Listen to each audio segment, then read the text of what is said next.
Mauryan dynasty.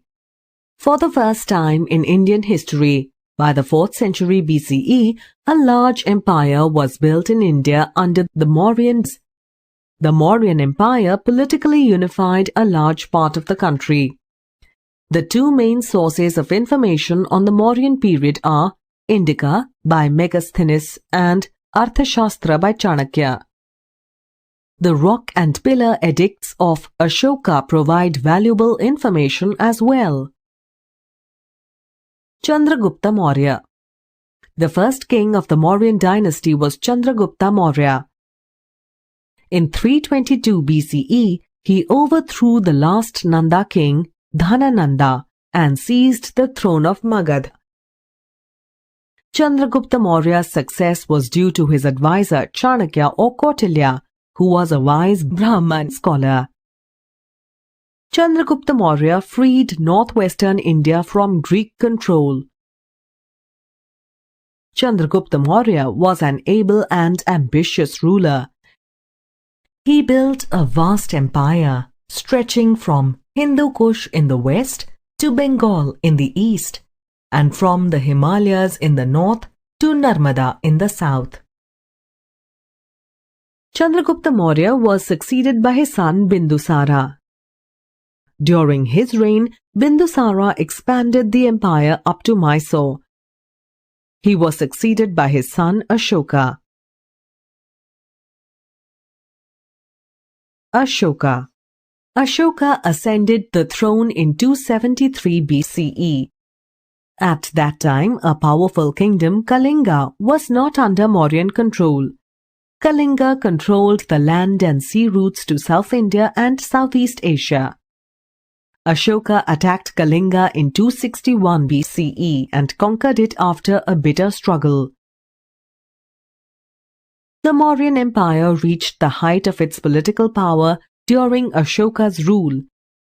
It stretched from the Hindu Kush in the west to Brahmaputra in the east, and from the Himalayas in the north to Mysore in the south. It also included Kabul, Kandhar, Nepal and Kashmir. Kalinga War and its impact.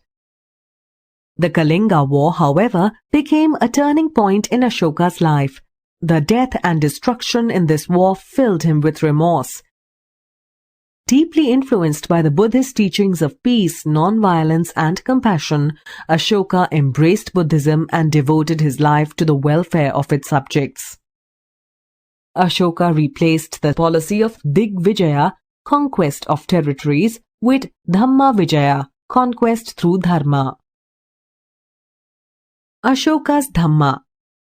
Dhamma is derived from the Sanskrit word dharma, meaning religious duty. The main principles of Dhamma were: people should live in peace and harmony. Ahimsa or non-violence and non-injury to all living creatures should be followed by all. People should love one another and respect other religions. Children should obey their elders and the elders should treat the children with understanding. People should be understanding and kind to all people, including servants and slaves. Propagation of Dhamma. Ashoka dedicated the rest of his life to spreading the message of Buddha. Ashoka constructed many Buddhist monasteries and stupas throughout the kingdom. Ashoka sent learned scholars to distant lands to spread Buddhism. He sent his son Mahindra and daughter Sanghamitra to Sri Lanka to spread Buddhism. Ashoka organized the Third Buddhist Council at Pataliputra to discuss ways of propagating Buddhism. Ashokan Edicts. Edicts are royal commands or proclamations. They were inscribed on rocks, polished stone pillars and caves.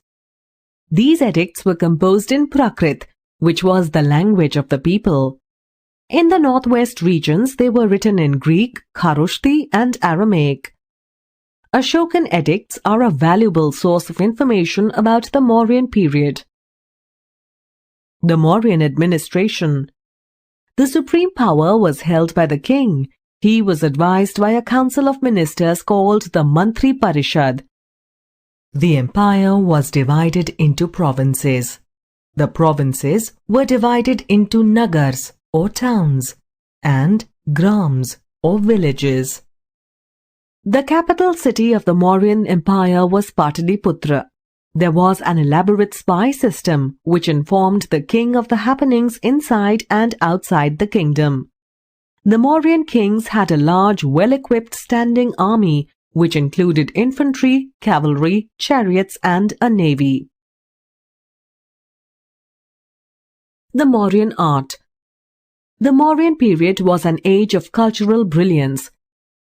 The artistic achievements of this period can be seen in the numerous stupas, monolithic pillars, caves and sculpted figures of the Ashoka period. Some of the more famous works of art include the stupa at Sanchi and the Sarnath pillar with the lion capital. Some of these symbols have now been adopted by India and can be found on the flag and currency notes.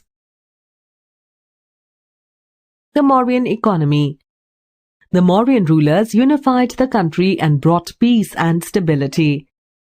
These favorable conditions promoted the growth of the economy and made the empire rich and prosperous. Agriculture was the main occupation of the Mauryans. Trade and commerce flourished. Overseas trade was carried on it with Sri Lanka, Egypt and Greece. Decline of the Mauryan Empire. The death of Ashoka in 232 BCE marked the beginning of the decline of the Mauryan Empire. After Ashoka, his successors were weak and ineffective. The last Mauryan emperor, Brihadrath, was killed by Pushyamitra Sangha, the founder of the Sangha dynasty.